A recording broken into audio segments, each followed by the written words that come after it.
it's been a rough day. And so I sat down this evening. I just had a bunch of stuff happen that made me upset. And I was like, I want to watch something that will make me feel better because it's been a hard day, y'all.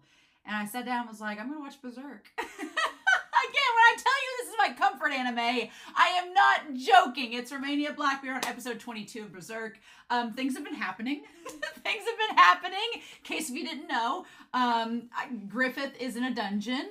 Griffith's in a dungeon, has been tortured for a year, apparently. The Behelit is no longer with him. The Behelit's floating down a stream somewhere. The demons might be surfacing. The eclipse might be on the horizon. Meanwhile, Guts just got laid. Casca just got laid. Everyone but Griffith is having a great time. And yeah, I'm still floored. I was like, I did not think this day was coming, that we would actually get actual sexual intercourse in Berserk, but here we are. So I've got some comments I want to talk about before we dive into episode 22. But yeah, they've decided to have this rescue mission to go rescue Griffith, and we're going to talk about that. So let's get into these comments real quick alike before we dive into this episode. Be Happy talks about saying, was Griffith's "you belong to me"? Was that his way of saying "you're mine" or "I need you" without revealing how vulnerable he is?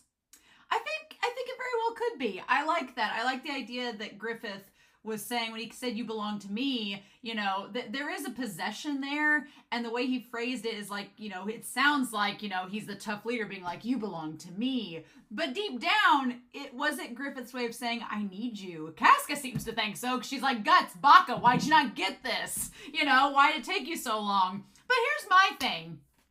At this point, if you've been with Guts for several years, you probably would have figured out in those several years that Guts is someone that you can't beat around the bush. You can't be vague with Guts. You got to be direct, to the point, honest. Casca literally had to shake him and be like, "I like you, damn it." For him to go, oh, it's mutual. I was like, you cannot be subtle with Guts. It's just not how this works. The man walks around carrying an 8-foot sword. There is nothing subtle about this man whatsoever. Griffith is the definition of subtlety, but at times. But I'm just like, no. So Guts didn't get it, but it would make sense if that was Griffith trying not to be vulnerable, because he's got to be a king, he's got to be tough, he's got to be strong, just like Casca told Guts, and Guts was like, oh, shocked Pikachu face. You know, that's what he was. So I think that's very true, Be Happy. I agree with you on that. Amir Almond. If you've not watched Attack on Titan, then this will probably not mean anything to you. But I'm assuming if you've watched Berserk, you've at least heard of Attack on Titan, or maybe watched it or read it. But the idea of Corcus being very similar to a character named Keith Shaddis in Attack on Titan. Amir Almond on Patreon went into a big paragraph about this, and I was just sitting there going, the whole time, like, yes, this is true. I totally agree. I really think so. I also like that Corcus kind of in the episode, I think it's episode 18, when Guts is planning on leaving, I love the idea that Corcus is like, hey, he kind of takes a parental tone with Guts, and he's sort of like, hey, don't know how to tell you this, but you've got a really good thing here. Why would you give that up? That seems, I like the way Amir Almond compared it. They're like, if a kid decides they're going to become a theater major, and they're like, I'm going to become an actor in Hollywood, and their parents are like, or you could go into business and get a job, you know. I feel like that was the vibe that Corcus had with Guts, but Guts is like, no, I'm gonna go find my dream, and Corcus seems to think that's a bit idealistic and not a good realistic goal that he should have. But Corcus is also kind of jealous because there's a part of him that kind of feels Guts could accomplish that mission, right? And then the idea of choosing Charlotte, I'm a little bit like with this.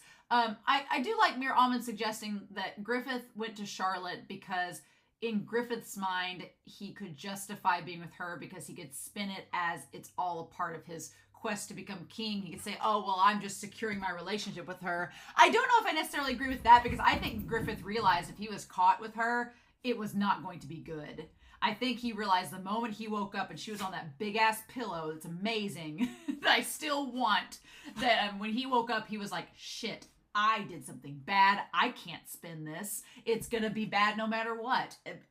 Nope, she's an underage girl and she's the princess. I'm dead. I think he instantly realized, no, that wasn't going to work. I still think that he went to her because it was the most convenient. He couldn't just go with a random harlot. He's supposed to be the leader of the Hawk. No way. And Griffith is so closed off and vulnerable inside, he doesn't open himself up to anybody unless it's opportunistic. The only reason he went to Charlotte is because he knew she wasn't going to really be much of a threat and he was going to be able to mess around with her. So it's just not a good thing all around. But that is a good interpretation. I'm not going to say you're wrong. I just don't quite agree with it. But that's cool. That's fine.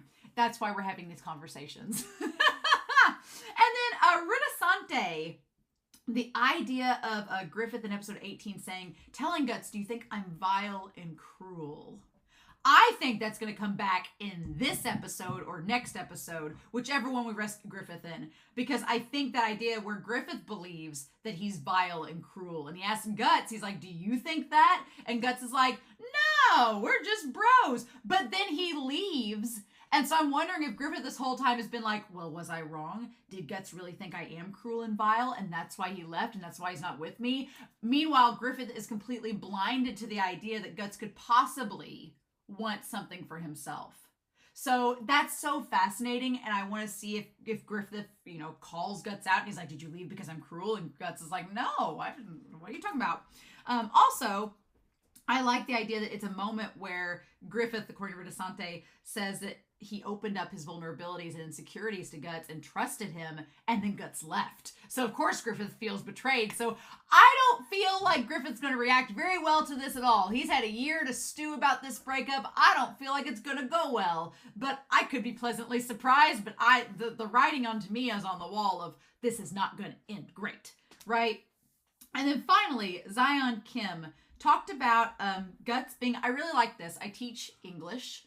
And in my English 2 class, it's like a sophomore English class, we talk about setting. And we talk about setting being a mold. And setting can be a place, it can be a time, but it can also be a location. And being in the Band of the Hawk is technically a location because you travel with these same people all the time. It's kind of like in Orange is the New Black, it takes place in a prison. The prison setting starts to mold characters into certain things sometimes. That's sort of the thing with Guts. And Zion Kim brings up that Guts he was starting to get molded by the Band of the Hawk as an environment. And he was like, I need to go and step away and get out of that so I can match Griffith's ambition. He's like, Griffith is the most ambitious person I know, and I want to match that. What's interesting, before we dive into this episode, is the concept that Zod said, the moment that Griffith's ambition crumbles, you're gonna die. And so he's gonna try to kill you. And I think that that's coming, because I think that Griffith's ambition of becoming king has crumbled. And the moment they rescue him, Griffith is going to just burn it all, just turn on all of them. And then start over somewhere else. I don't know. I don't get good vibes. It sounds all romantic that we're going to go rescue him from the tower and we're going to save, he's like the princess in the dungeon and we're going to go rescue him. I don't think I think our romantic, fairy tale moment was Casca and Guts. I think this is going to end in a nightmare. And it's either going to end in a nightmare where Guts just goes completely berserk, roll credits after they rescue him, or the eclipse is going to happen right at the worst possible time and just cause a frenzy for everything. Or it'll be all of the above. Who knows? I don't know. But yeah, I guess we'll see. So I do want to say one quick spoilery thing before we start. A lot of people in the comments and in the Discord and stuff have been talking about the Golden Age arc. I would ask to please spoiler tag and don't tell me arc names, only because that suggests to me that this entire plot is maybe an arc we're not going to start with in the manga. And I know we're starting in a different place, but now that people have been talking about it so much, calling it the Golden Age arc, it makes me believe that maybe we're not starting the manga with this. I'd like to be surprised when I read the manga. That's the whole point of me reacting to it. Otherwise, I'll do it on my own time and not react with you all. So I would prefer that you please spoiler tag that. Don't tell me about arcs. Don't tell me about the manga. Tell me nothing about it. I don't want to know. We will find out when I read it, if I read it. So just a forewarning. Just gonna put that down, just say that. But it's been happening a lot lately, and it's kind of made me go, oh no, please stop.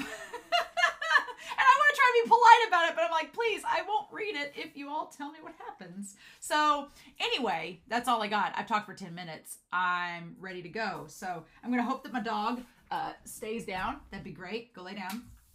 He's like Guts. He's persistent.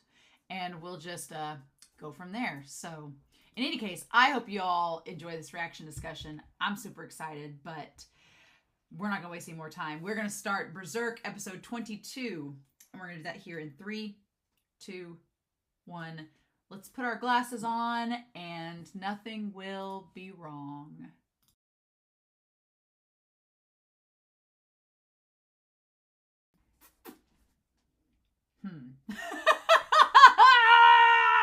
Oh, okay. So that's how it's going to be. Oh my God. We only have 3 episodes left. So why not let it get crazy now? What I love about this series, I mean, among all of the things I love about this series, it's a pretty big list.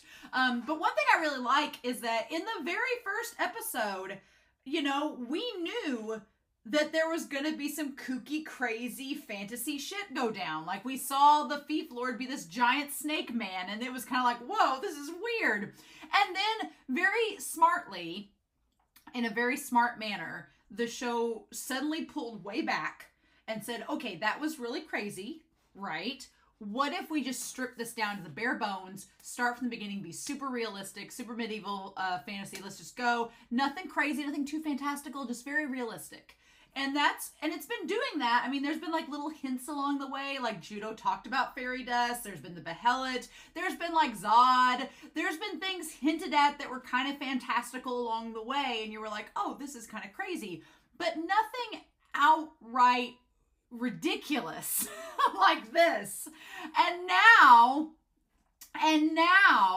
it's like, oh, well, actually, the eclipse is coming and the demons are walking the earth, and I hope you're prepared. Here's the thing. The eclipse could have already happened. I talked the last couple episodes about, oh, when's the eclipse going to happen? When did Zod say it? It could have already happened and nobody noticed. You know? It could have already happened in this world. And I feel like it's either one of 2 things. Either, and I guess we might as well start up here. Either the eclipse has already happened. It has already gone down. It happened while Guts was practicing with his swords, while Erica and him were talking about stuff, while Griffith is in the dungeon. All the eclipses either already happened or is about to happen. The thing about it is that Zod, you know, we talked about last episode, Zod made it out to seem like it was just impending, like it was just coming real soon. But to a guy that's been living for hundreds of years, coming real soon could mean a decade, 2, whatever. But this brings up a lot of questions.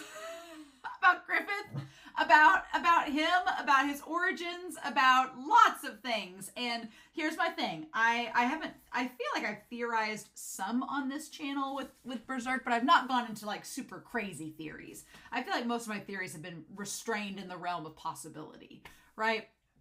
I'm probably about to posit some really kooky theories that are either going to be like maybe on the right track, maybe 1,000 times correct, maybe not even close, right? Here's my thing, and I'm going to say this to y'all as I say it to anybody else on any other channel with any other show. Do not, in the comments, tell me if I'm right or wrong. Don't give me spoilers. Don't give me clues. Don't give me hints. You know why? Because even if we don't find out in this anime, I'm going to read the manga and find out for myself. So I know it's hard. I know everybody gets excited and people want to talk about it, but I'm going to ask the mods to be super diligent. No manga talk, and I don't want to read any manga talk. If y'all comment about manga stuff, I'm not going to read it. But please do not try to tell me like if I'm right or wrong. I appreciate it. It's nice of you. I know it's coming from a place of good, but as a reactor, I just can't read it. Sorry. So yeah, and I'm sure I'm going to say some things that you guys are going to be like sitting on your hands, like going, oh, Romania, that's so wrong. Or you'll be like, oh, you're on the right track, but just don't tell me. We'll figure it out. You guys get to watch me freak out in real time, and it'll all be great. But I have some kooky theories, right? I've got some kooky theories about Griffith, the Prince of the Unforgiven. I'm super excited about this. But yeah, and then poor Rickert. What about Rickert? What? I'm not ready for Rickert to be dead, damn it. And where did Corcus go? Where'd he disappear in all this? Where's he been? I worry about a couple things. We're going to talk about this too, because the big question for me is basically, what is the demon and human coexistence going to be like? Right? How does that work? Because in the future, Guts has lost his hand. He seems to have lost his eye. He seems to not be around anybody from the Band of the Hawk, so things went to hell. I'm saying Griffith is responsible because Guts blames Griffith. We'll talk about it. But, like, what is this coexistence going to be like? Because in the first episode, when we see the Thief Lord, he seems to have gotten his hands on a Behelit and also gotten his hands on demonic-like powers. So, like, he was given, like, the Behelit,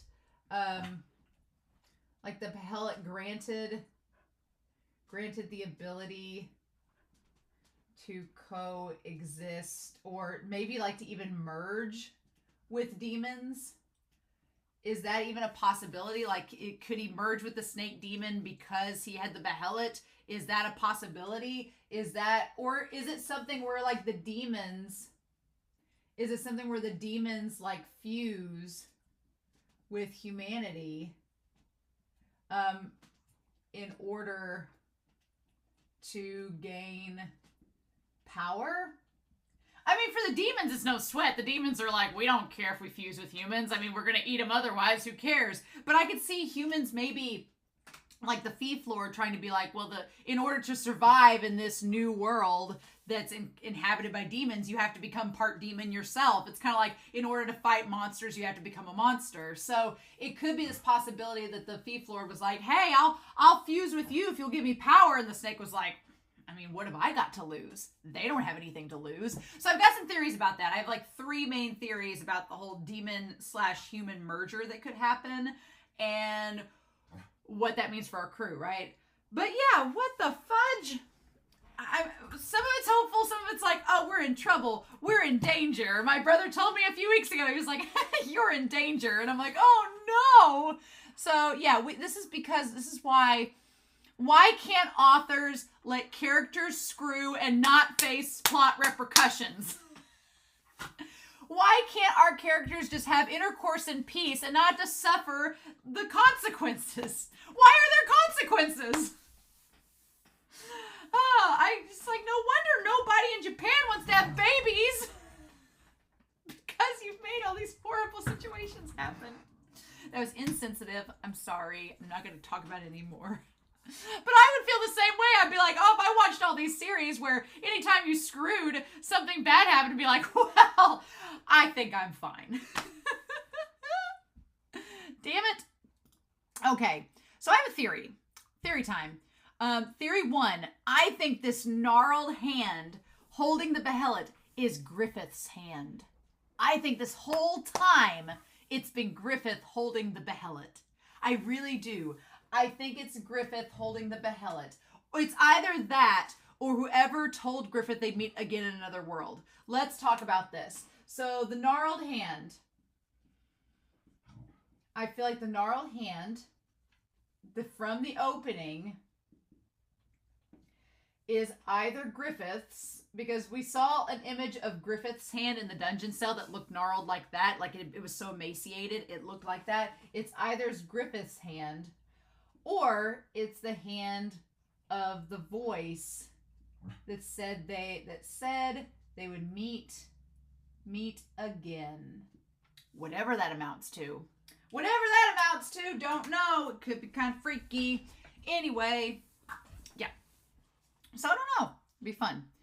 But yeah, so we don't know. What this opening scene was absolutely terrifying. Because it starts out with the eye, with just it. We have that little Behelit, right? it starts out with that little behelit, and then it like transitions to Griffith's eye. All we see is Griffith's eye, and Griffith's eye in the darkness being all that we see, looking like a little behelit, is terrifying. Terrifying. I'm just like, what the fudge? So yeah, that's all we get. I'm like, when they tried to open the mask up, they both gasped. Judo and Guts gasped when they took the mask off of Griffith and they put it back on. Has his head been like fused to the mask, or did they cut out an eye, or why did they put the helmet back on? I feel like either the manga is going to show us, or it's going to be a reveal later on. So I don't want to know. We'll see. But whatever the case is, it's something that was disturbing. And what's so clever is that they build up that suspense with us. A lot of times, the scariest thing is what is not shown to us. Our imaginations will fill in the gaps of what that was. So just knowing their reaction, it's like, oh my God, what was it? But they don't show us. It's so frustrating. But we said, just see Griffith's eye. Then we had the little brick, right? The brick that was like slowly pushed out. I had the very summer child reaction of thinking, oh, well, this is how Guts and them are going to show up. They're going to push the brick out and then be like, hey, Griffith, it's us. Don't worry, we've come to rescue you. I had the summer child reaction of that, being like, oh, what a lamb. That was it. And Griffith looks disturbed, but also just like expectant of it. Like when the brick pushes out, here comes these spirited away creepy crawlies coming out of the hole. They're like little demons. They are like, have little mouths. They look like little behelits, right? And they just come crawling out. But like the little mass of them, it looks like a behelit, right? It's red and has like all the little noses and eyes and like little legs. It honestly looks like a little tiny, like a walking behelit. I don't know if it's connected, but then they come up to his like hand. They crawl up and say, oh, Prince. O Prince of the Unforgiven. Yeah, we are honored to be received in audience. Oh, so it's almost like Griffith was like summoning them. So here's the question. All right, so the little demons. The little demons. Did Griffith summon them? Because they say, we're honored to be received in audience. It's like, well, that means that you were invited. If you received an audience, you were invited to be there. So what does that say? And then they called him the Prince of the Unforgiven. What is interesting about that is that of the members of the Band of the Hawk, we don't know Pippin's backstory. We know that Judo was a, jack of all trades, master of none. His backstory doesn't seem to be too sketchy.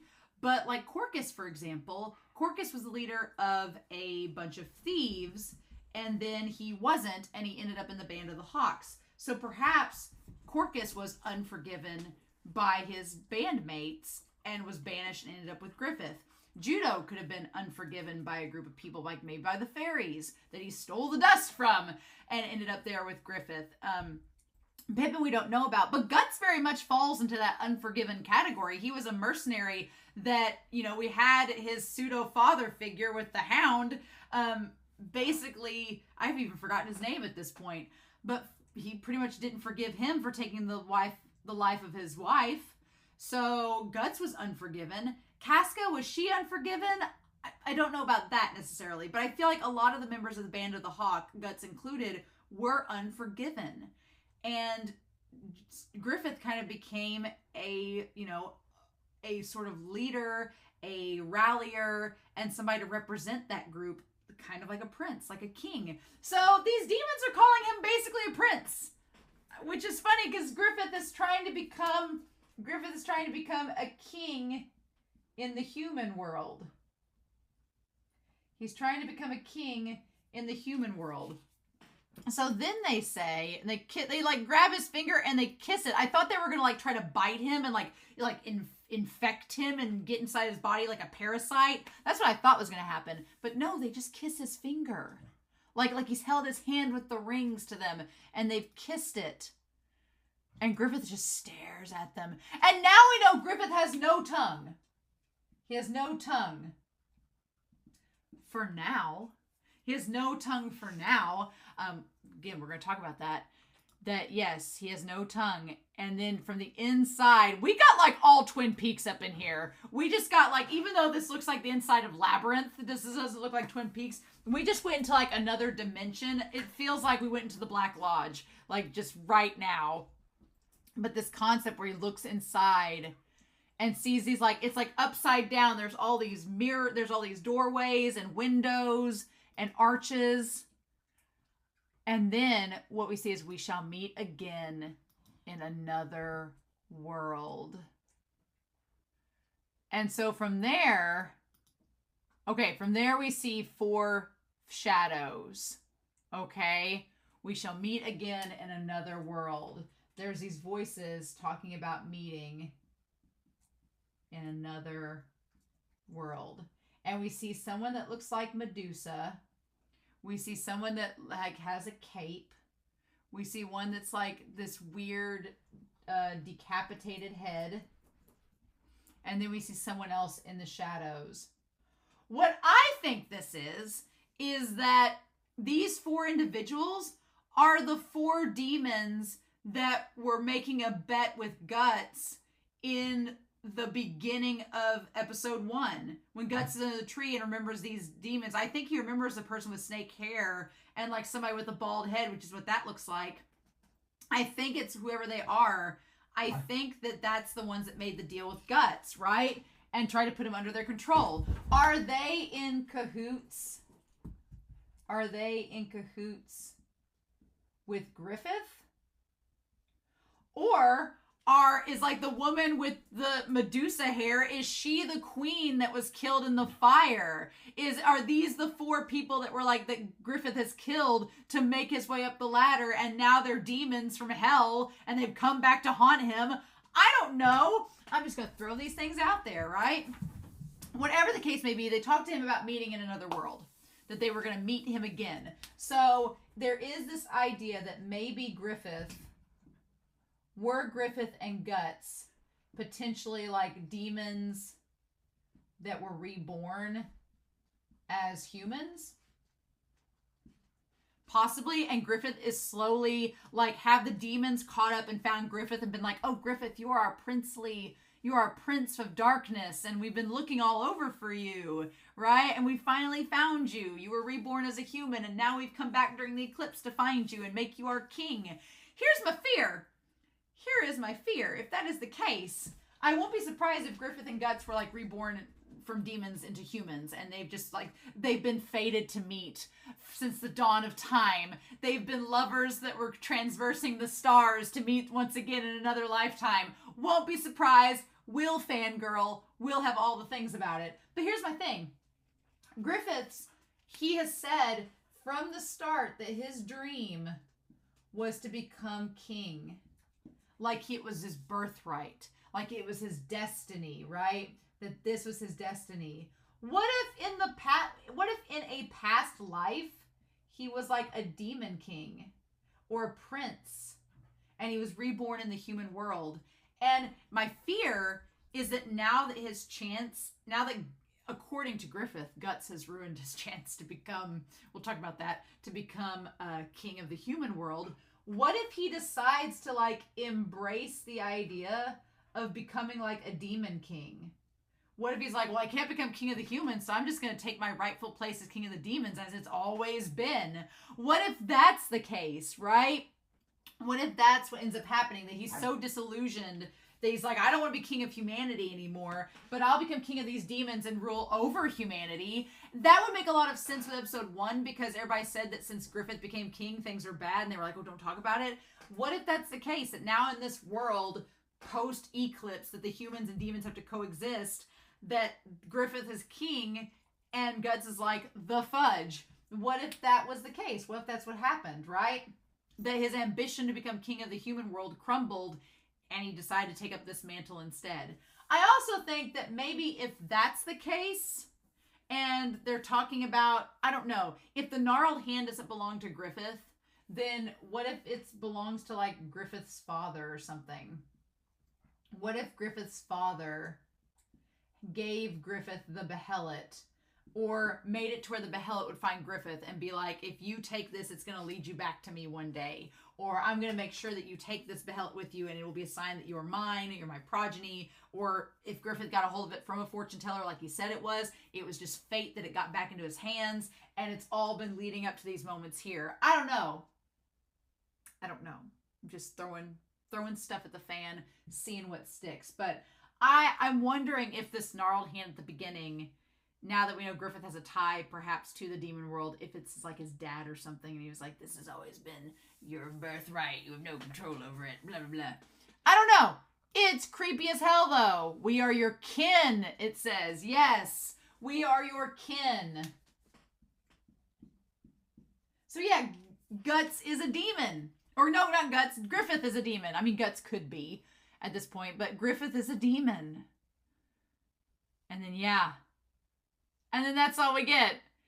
And then just like, and then it's the opening. And it's like, that's all you get. We're your kin. Don't worry, Griffith. We're your demon relatives. We've come to like get you to your rightful place on the throne. Because yeah, I could see Guts being super pissed if like the Band of the Hawk collapses and Guts is like, all these monsters are popping out of the woodwork. And then Griffith's like, yeah, I'm actually their king. So, and I've wanted to be king and this is my chance. So here's your one chance, fancy. Don't let me down. It's like, but the thing of it is, how is Griffith getting his tongue back? Well, we might as well bring it up. So there's this idea if the Fief Lord combined with the snake demon that we saw from the very beginning, then it's possible that other people could combine with demons to create this like fusion hybrid. I think of both Dragon Ball Z, and I've not finished Hunter x Hunter, but the furthest I got before I started this channel during quarantine, my brother and I were just binge watching. And to be fair, I was not paying much attention. I would love to go back and start Hunter x Hunter from the beginning and do a total analysis of it. But the furthest I got before starting my channel was into the Chimera Ant arc. I didn't get very far into it, just enough to know about what Chimera Ants are, and this seems kind of similar to it, maybe. Don't want to know anymore. Please no Hunter x Hunter spoilers. I don't want to know. I will one day go back and rewatch, so I don't want to know anything. But my point is that what if Griffith decides to merge with a demon? What if the behelit talked about taking flesh to take flesh to grant power, right? What if Griffith gets a hold of the behelit? And what if that's the whole thing? What if the Fief Lord got a hold of the behelit and said, yes, I will take my flesh and I can give me power, and it gave him the power to turn into a snake demon? What if that? So what if Griffith gets the behelit back and is like, yes, I want power, and like agrees to it, and it like grows his tongue back and he becomes this giant bird man, and then that's what happens? I don't know, right? But then we have Rickert, right? We're gonna put Rickert up here. Rickert is the other one. We have Rickert. What if Corcus makes a deal with the devil? What if Corcus makes a deal with a demon to become part demon to get power? What if Corcus stumbles across the behelit and makes a deal and like becomes part demon to gain power? I wouldn't put it past Corcus, because I think Corcus would do anything to survive and be kind of on top of the ladder as far as they can be. So I totally think he would do it. My thing is, if it's not the behelit that's giving them the powers to become these part demon hybrids like the Fief Lord, then what I want is for like, I feel like that fairy that's taken a very bizarre and creepy interest in Rickert may be the only thing that saves Rickert, and I want that to happen. I'm like, so if Griffith is gonna like turn into a demon or merge with one, whatevs. If Corcus is gonna do that, wouldn't put it past him. We're gonna look back at this episode, but he disappears. And then with Rickert, I mean, those demons were gonna eat him. I refuse to believe that Rickert's gonna die in the next episode. Refuse to believe it. So what if Rickert, like, what if he makes a deal and fuses with the fairy? What if the fairy's like, I like you, and like fuses with him or something? Could that happen? Rickert, because that fairy was staring staring awfully creepily at Rickard. And I'm like, is the fairy going to eat him? I hope not. Or what if the fairy, like, carries him off? He carries him off like he's going to eat him, and that's when Guts and them all rescue him or something. I don't know. I thought when we were talking about fairies and stuff, I'm like, is Judo part fairy? But the fairies look kind of like, well, that one looks like a moth, so I guess we can't know for sure. So yeah, infiltration. Let's go back to this. So I do like the idea of going to the graveyard and it's spooky and it felt like a Scooby-Doo episode where they were like just ruh-roh Shaggy and they were just infiltrating. And they're like, yes, we have reliable sources. They're going to lead. And so they're like, well, if it's so easy to find, then who needs our help? I like the Guts is like, this seems a bit suspicious. I agreed with Guts. Like, it was clearly a trap to trap them there in the tower, like to get them to be trapped so that they would get wiped out along with Griffith. That seems obvious now, but I kind of like that Guts strategizes and is like, well, if it's so easy to find, why has nobody else done this before? Good on you, Guts. I'm glad that you've learned throughout this. But so yeah, something that's interesting here is that Guts is like, you know, Casca, you don't have to go. I like when Pippin throws over the tombstone. I'm like, what if it was the wrong one? And he just tossed over the tombstone. And then that was just like, we just desecrated a grave. Whoops, wrong one. Dang it, Pippin. But yeah, they're about to go down into, I like that this entire episode is about descending into darkness, because that's literally what's happening the entire episode. Amir Almond was talking about when you had the rain melting the snow, that's when lots of things started to get unearthed. Like you had Casca's affection for Guts. You had Griffith's affection for Guts. You had Corcus's feelings about Guts. You had all this stuff unearthed from the snow hitting the rain. And here, it's kind of like that where we're descending into darkness and it's black. We don't quite know where the tunnel's leading us. We don't quite know where the story's going. We don't know where this journey is taking us, but we're in the dark, crawling around without a clue of what's to come. And that's literally embodied in this episode, right? So it's great. Casca's like, no, we need to go down. This is it. Let's go. And Guts is like, well, now, wait a minute. You know, I mean, I know that Pippin and Judo need to come along, but I like that Guts tries to hide it as, well, you're the commander. Shouldn't you stay behind? And I'm like, Guts. And I love that Pippin and Judo are kind of like looking off into space like, do we really need to? I mean, they don't do any like PDA or anything, but it is very clear that something has changed in the dynamic. And I think Pippin and Judo know exactly what it is, right? And she's like, well, don't make me laugh if you're worried. She's like, I'm a stronger swordsman than Judo or Pippin.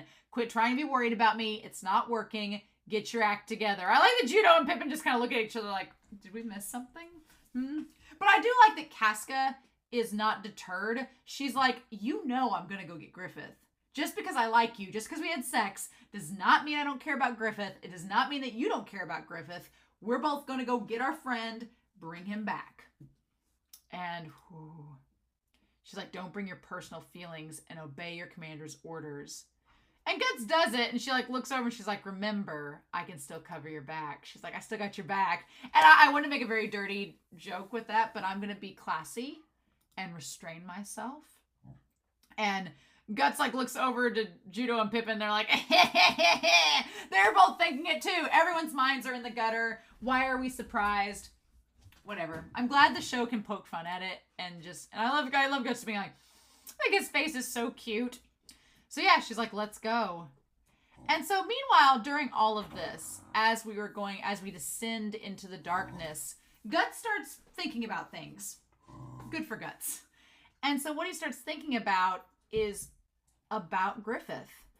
And I like that this entire episode is also about like light reflecting on the water. You have the light reflecting on the sewer water, the light reflecting through the fog, the light of the fairy reflecting on the water in front of Rickard, the light of the fire that gets creepy and like demonic. Like there's a lot of lights that are kind of showcased throughout this episode.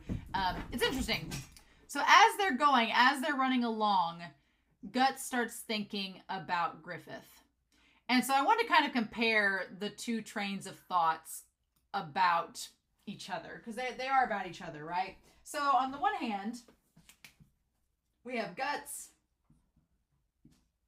and we have Griffith and their thoughts about each.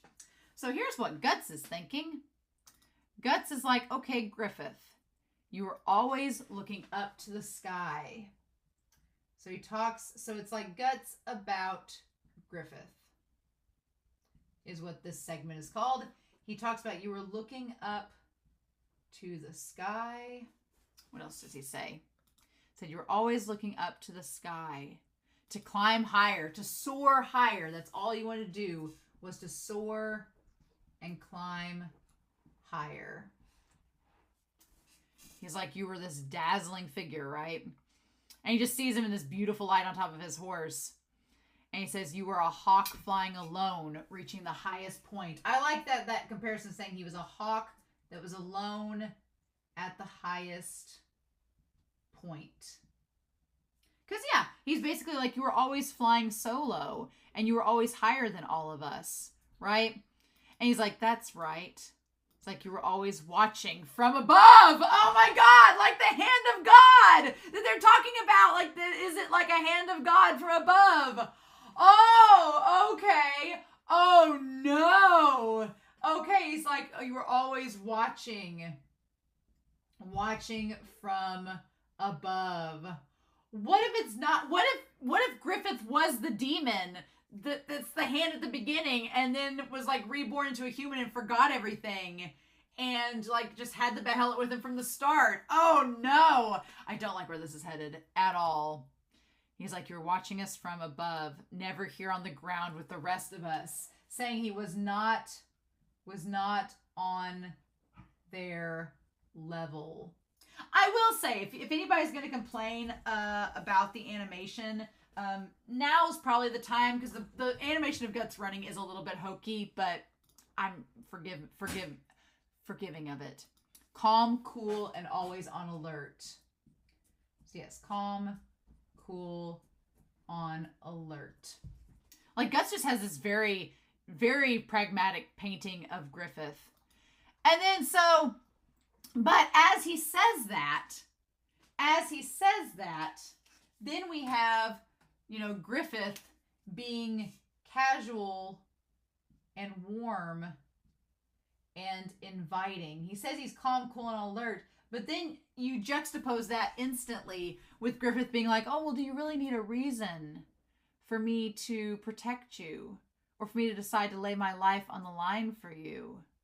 So we have that moment. And so then that's the first moment that Guts goes, well, Griffith is not exactly how I imagined him in that moment when he had that confession to me. But nothing stood in the way of victory. He's like, oh, no, never mind. There was that one moment, but nothing stood in your path to victory. It was perfectly fine. Meanwhile, we juxtapose that with, do you find me vile? Do you find me vile? He's like, you weren't distracted by anybody on our path to victory. And then we cut to that moment on the eve of victory where Griffith's like, do you think I'm cruel? Like, he had that hesitation, whereas Guts just said, oh, he doesn't have hesitation. And then Guts is like, and you see like the little sweat drop, like, well, wait a minute, that's just another example. And he says, and then we don't even have a rebuttal. That's when Casca says, Griffith can't go on without you. And Guts is like, oh God, why? And then we have the idea of Griffith needing Guts. And then he says, well, if that's true, if that's the real truth, then I done goofed. He doesn't answer the question, but it's like, if that's the truth, he's like, oh shit. He's like, I've been portraying Guts, or Guts is thinking, I've been portraying Griffith as this infallible being from above, this hawk that could soar above all of us, that had no weaknesses, that was invulnerable, that I've put up on this high pedestal. And then as Guts is running, he's thinking, oh shit, wait, actually, he might have really liked me. And he might have shared his insecurities with me. In his dreams. I may have goofed. And it's not Guts' fault. That's the thing that gets me when we get to Griffith's monologue, it's like Guts is so oblivious half the time of what he does. I guess that's the problem, is that he's oblivious, because I'm like, Guts didn't even realize what was happening until after it happened, like until now, a year later. But Griffith, oh my God, it's just like, you left, Guts. And it's like, well, he did, but also it's more complicated than that. Okay, so we cut back to the forest, right? We cut back to the forest, and I wanted to see if I could see where Corcus was, because he disappears in all of this, right? We see Rickert standing around next to this guy with the stitches. We don't see Corcus anywhere. He has left the building. Where did he go? And so these guys are all waiting for Griffith to get back. They're like, we can't die until we see Griffith again. And the guy's like, yes, so we just need some water, Rickert. Go get it. And he's like, got it. So, yeah, we don't see Corcus anywhere. They're like, well, when Griffith comes back, it'll be the resurrection of the Band of the Hawk. I'm like, oh, will it be a resurrection when Griffith comes back? I'm afraid it's going to be a resurrection. And I don't think it's a resurrection of you all. I think Griffith is going to have a resurrection, and it's not going to be good. It's not going to be good. Yeah, so, ugh. But yeah, so I don't know.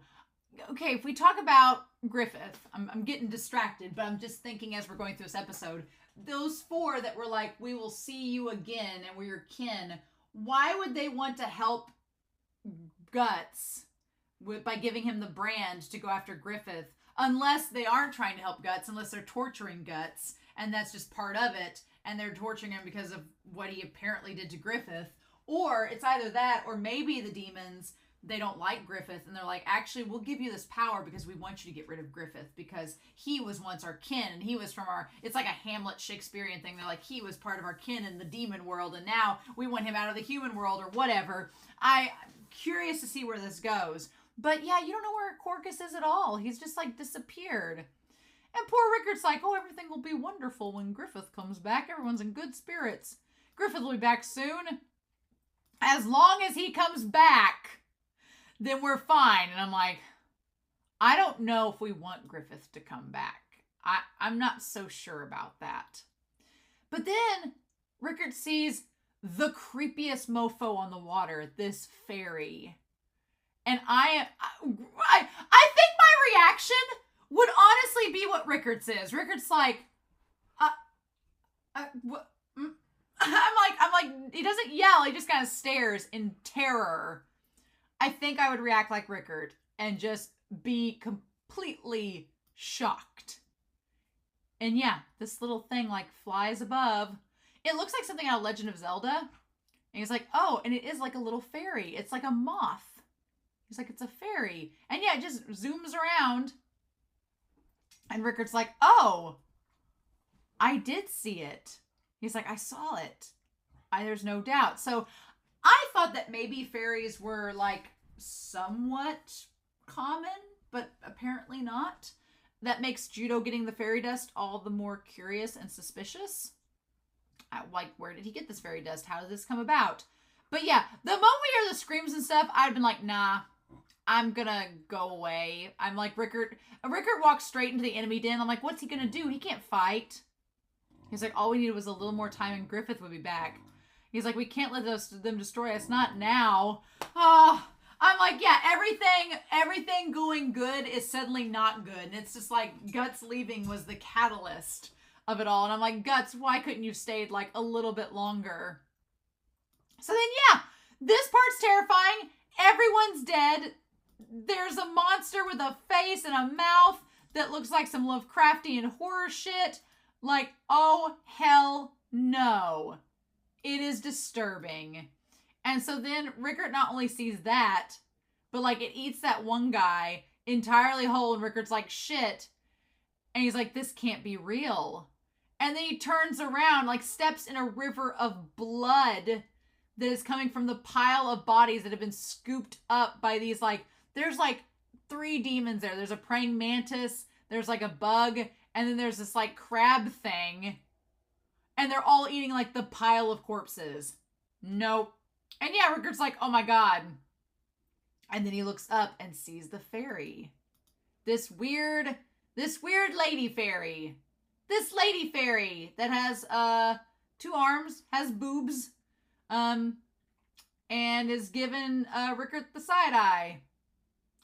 I don't know. I don't like any of this. So, and the fairy's just like, oh, hi, you. My only hope is that maybe the fairy will take pity on Rickert and save him. I don't know if that's going to happen or not. I don't hold out hope. I don't want Rickert to die, damn it! I didn't think he was going to be long for this world, but now I've gotten attached, and you're going to tell me in the final hour he's going to die? No! And where's Corcus, damn it? Show's not going to tell us, is it? Show's not going to tell us. So anyway, we go back to the Hall of Kings, the mausoleum, and they sneak in. And they're like, we have supporters inside. And I like that Guts is like, what are you talking about, supporters? I like that Guts is suspicious this entire time because he has every right to be suspicious. I'm like, the idea of Charlotte's supporters, I'm like, no, that it seems like a big ass trap, right? It just seems too good to be true. But yeah, no, they're like, we want to get, because I'm like, what? She seems in the windowsill like she's wanting them to rescue Griffith, but at the same time, it's like, was she expecting to, she has a cape on though. She has a cape on, like a hood, like she's planning to leave. Was she planning to escape with them? And then the troops showed up? I don't know whether to trust the idea that the women were genuinely leading them to Griffith to save him, or if they were literally doing it for that reason, or if they were trying, were they leading them to Griffith to save him, or were they leading them to a trap? Did Charlotte think she was leaving with them, or does she intend to trap them because she thinks Griffith is too far gone? He's not hot anymore, so she doesn't want him. You know, what is the case? And the fact that we don't get Charlotte saying anything or getting her reaction is kind of like, well, what do we do with this? So anyway, we get the tower with the eyes. The tower with the eyes as they lead them in. And Judo like takes out the guards like that. Just like boom, boom, done.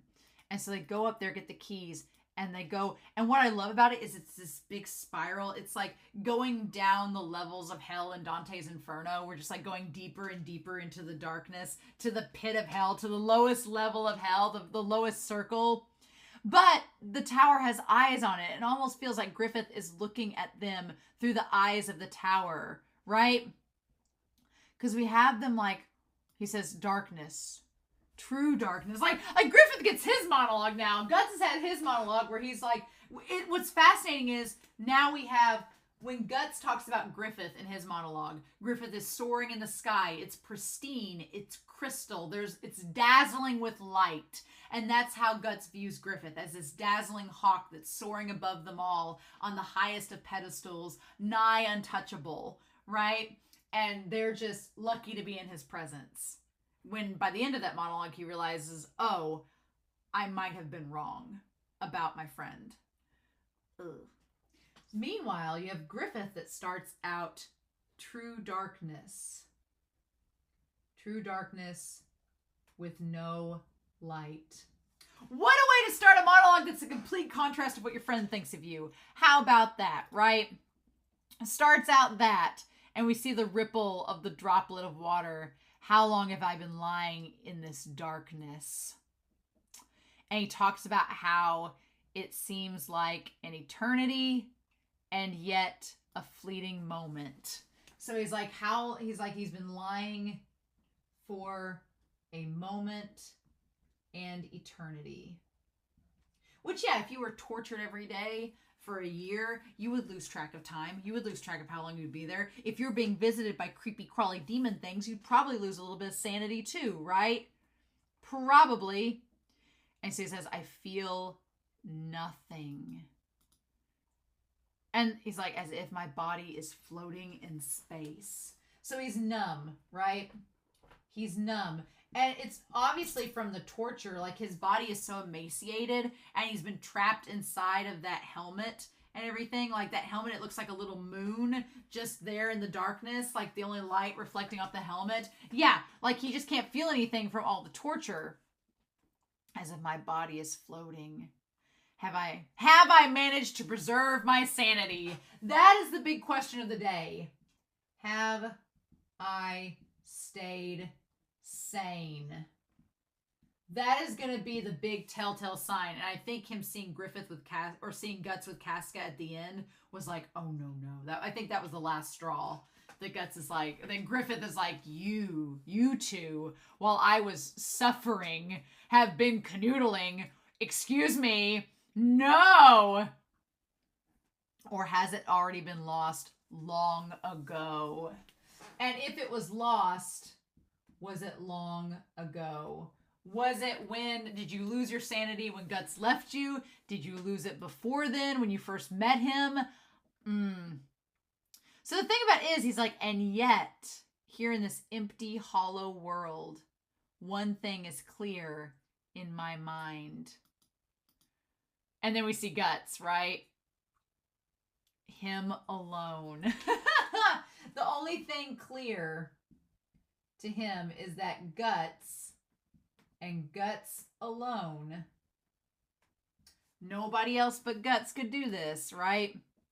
Like a lightning splitting through the darkness is lightning in the darkness. As they're like walking through, right? Down the levels. And you can see, it's like his eye can see Guts. So I'm like, has he always been able to see Guts? Has his eye always been able to see? Because he says he sees him vividly in his mind. Has that always been the case? Or are these like demon powers awakening? Like, how long has he been able to do this? He appears in my mind so vividly over and over again, like the waves of a tsunami. And so we have the hand, the gnarled, emaciated hand, and he talks about these feelings. Hatred. Hatred that he has.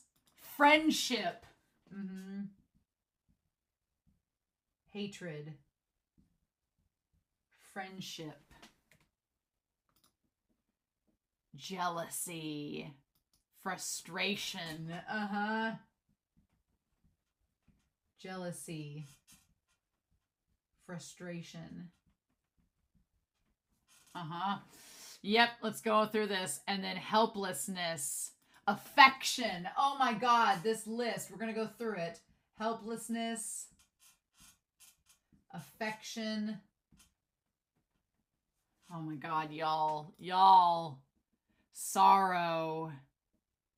They come together into a giant vortex. And all of them come together into a giant vortex. They pin my fading consciousness down so that it doesn't slip away.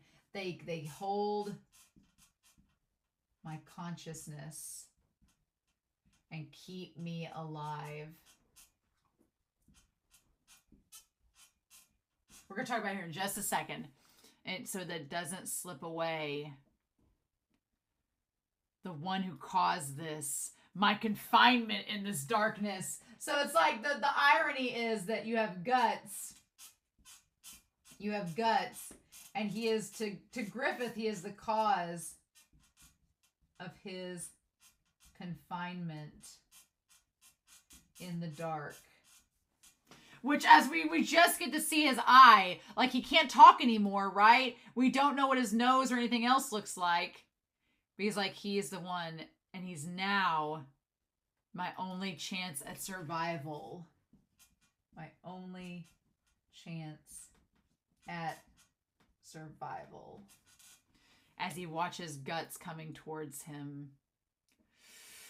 And around the darkness, like, when did it happen? This man whose life was once in my hands. When did I fall into his powerful clutches? It's like, oh, he's like, when did I fall prey to him? It's so funny because Guts views Griffith like a hawk and that he's overlooking all of them as prey, whereas Griffith views Guts as the one that he's fallen prey into his clutches. And it's like, you both think of each other in the same way. What? But this is interesting. Hatred, friendship, helplessness, jealousy, frustration, affection, sorrow.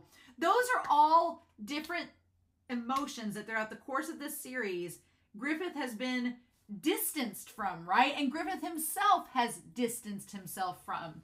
Hatred. Griffith, when he confronted the governor out in the battlefield, he's like, I don't hate you. It's just good business. And was acting like he didn't have that emotion at all when it's been there all along. Friendship. At the fountain, when Charlotte was asking about it, Griffith was like, oh, I'm not friends with any of them. No, they have to be my equal. I don't believe in friendship. But he clearly does. And then helplessness. Griffith has always been seemingly in a place of power that is the furthest from helplessness when he really was helpless to Guts and how he felt about him. Jealousy. We see that at the end of this. Guts, the look that Griffith gives Guts and Casca is the most jealous look. Like, you can't see a mouth move. You can only see that eye, but that eye staring is so jealous of them. And he's like, when did you... like, Guts, you better be a bisexual king, because if you're not, we're going to have a problem. And then frustration. Griffith has always maintained this look of calm and cool alertness and has never been frustrated in Guts' eyes, but he himself is admitting he's quite frustrated. And then affection. Griffith has never, Casca, always felt that there was a distance. She's like, oh, well, Griffith will never be affectionate towards somebody because that's not part of his plan. Well, he got damn affectionate of Guts, so no. And then sorrow. Guts was like, oh, you'll be fine. Me leaving, it'll be okay. You've got this. No, his sorrow consumed him. So all these feelings that Griffith describes himself twirling in a vortex of are all feelings that everyone else in the series has been like, oh, Griffith's not that. He's not that at all. And it's like, no, he is. That's all he is. And he says that that's the only thing keeping him alive, is anchoring him from losing his sanity, is having these emotions. And he's like, I don't know what to do. And the one thing I'm like, where he's like, Guts is the cause of me being confined in the dark. I'm like, well, no. You are the cause of being confined in the dark. Guts did not confine you in the darkness. Guts did not tell you to go canoodle with Charlotte at all. Guts didn't even really reject you because you were never dating him. But Griffith thought that he was. He thought that him and Guts had something special. And Guts had no clue. And so I do get a little irked by Griffith blaming Guts, but that's kind of a villain thing to do. So that's why it's happening, because Griffith has been set up since episode 1 as our villain, right? And he's like, this man is my only chance of survival, but yet it's like, I love him and I hate him. When did I fall prey to him? And it's like, Guts is like, what did I do? I'm just a beefy, hunky man. I can't help it. Oh my God. So yeah, then they find the cell. And like, here we go. In my mind, I see him radiating so brightly it pierces my eyes. Yeah, just as Guts described Griffith as dazzling, Griffith is describing Guts in the same way. And he's like, there he is. Oh my God, what a sequence. And so, yeah, the darkness illuminates and they're like, where is he? We're at the lowest level. And that's when they see Griffith. And he's like, oh my God. Because, yeah, Griffith at this point he has been completely, I want to get a shot of that mask. Yeah, the mask is like chained to him. Like they take the mask off, but it's like, it's been on there enough that it's probably disfigured him. And like, he's just skin and bones. Like, he's got scars all over him. He's completely emaciated. He's barely alive by the skin of his teeth. I think that Griffith has been kept alive by pure spite at this point, And he just, like, gets him. Like, he's not the handsome, buff man he was before. Like, he's just a bag of bones. And poor Guts. Guts is like, oh, my God. Like, his ribs and everything. Like, you can just see. And then you see his feet. And, like, how everything's been severed. His tendons and all that. And Guts is like, there's no way. His arms and legs, so he can't move. He can't move. He's disabled. And his tongue's been cut out. So he can't talk. Oh my God. Yeah. And they're like, give me the keys. And Casca is rightfully disturbed. She's like, oh my God. And he's like, Casca. And that's when Judo goes up and is like, give it. Judo is so calm in this moment. The look that Judo gives Casca, like, it's okay, I got this. I got this girl. Like, Judo is the best friend. He's like, I got this. I know you seeing someone you care about in this state is really hard. He's like, so I got this. Oh my God. It's such an effective and well done scene of them. Like, they go to undo the helmet. And when they go to undo the helmet and take it off, the hair is there and the one eye, but I think when they take it off, that's when they see that the other eye is gone. Like the eye has been cut out, right? I feel like that's it. Whatever it is, I feel like they're gonna show us eventually. Maybe the manga will show it because it was too brutal for the anime. Maybe they wanted to save it for the manga. Whatever it is, it pisses Guts off. They're like, nope, nope. Whatever happens, or maybe they cut his ears off. Maybe they cut his ears off. Maybe that was the case too. They're like, no. And he's like, that isn't possible. This can't be Griffith.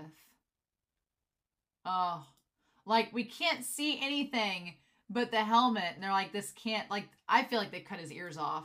Maybe his nose too. Maybe they cut off everything that could sense things except for the eye, right?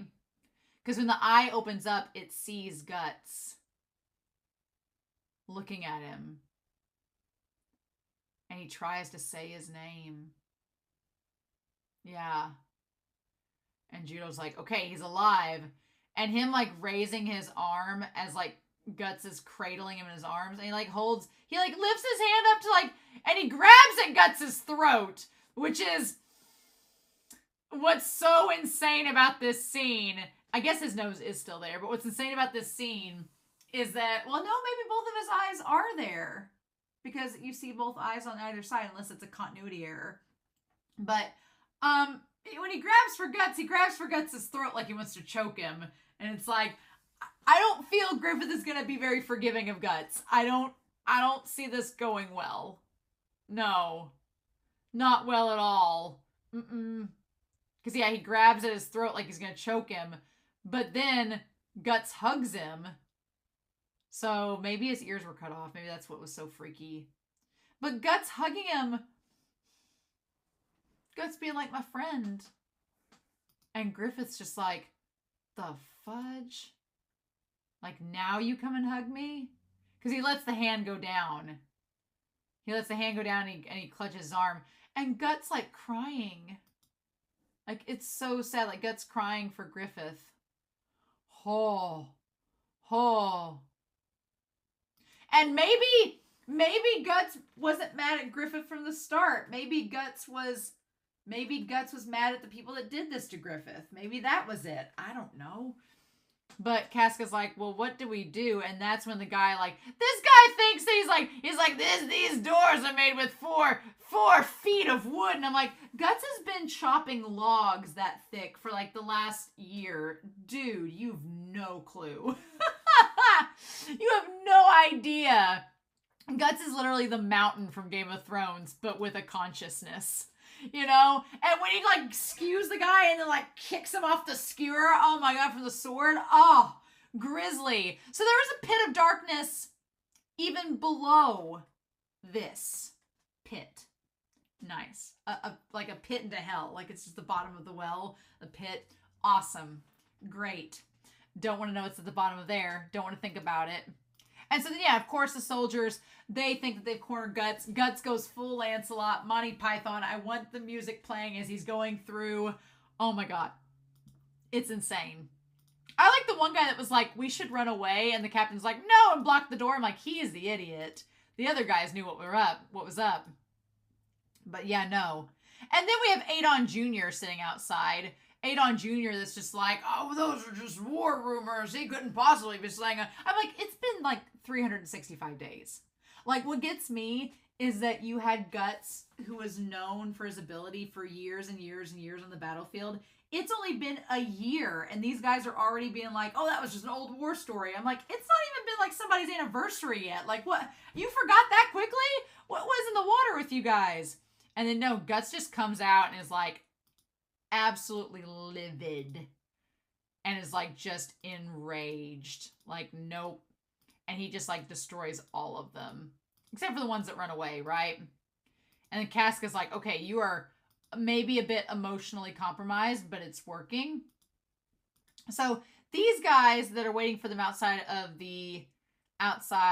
with the carriage, I was convinced for a hot second that they were going to leave. I thought they were maybe going to abandon ship and leave Guts and them there. I'm glad they decided not to. Glad they decided to stick around and wait till they came back. But yeah, it's just a massacre. It was giving me a lot of Zod vibes, like when you went into like through the tunnel and there was just bodies everywhere, and then there was Zod, except Zod was just doing it because he was like, eh. And here Guts is like, no, they hurt my friend. And so that's what's happened. So yeah, they finally catch up, and then Casca's like, you've got blood all over you. And Guts is just, he's so mad. He's so mad at what they did to Griffith. And you can tell he's probably thinking like, shit, this is partially my fault. Like, I didn't see what Griffith was trying to tell me all this time. Now, I say that. I don't think that Griffith has the right to blame Guts for Griffith coming on to Charlotte. That should not be Guts' fault. Guts did leave. And I do think Guts should have maybe saw the signs that Griffith was putting down. Maybe should have saw through it, you know, when they smiled through the window there. And then it's like all of a sudden Guts was like, oh shit, he's been trying to tell me this the whole time and I didn't realize it. Yeah, they should have communicated. They were Bacchus. But I don't think that Griffith should tell Guts that it's his fault he went and had sex with Charlotte. That one was on Griffith, but it is kind of Guts' fault for leaving and not talking to Griffith and figuring out all this, but what can we do? And so then, yeah, Casca, she wipes away the blood and she's like, hey, I get that you're mad. I don't blame you, but what can we do? And her wiping the blood away, in that moment, then you see that Judo and Pippin are like, okay. And Griffith just staring with that eye. And yeah, and then it cuts even closer where she's just getting the other side of his face too. And he's just like, excuse me? You mean to tell me that you two are supposed to be my besties. You two are supposed to have my back, and you've been screwing behind my back? It's like, ah! The drama! The drama! Ah! I'm not ready. I'm not ready for the next episode. Nope, not at all. Nope, not at all. I'm not ready. Because, yeah, then they go back. I like this one night that's just like, his design, he's just in completely freaked out mode. He's amazing. I love his design of just being like, shit. Just, his eyes are like as wide as can be. It's great. And they're taking off to go find them. And then our crew is like getting the hell out of Dodge. Oh my God. Oh my God.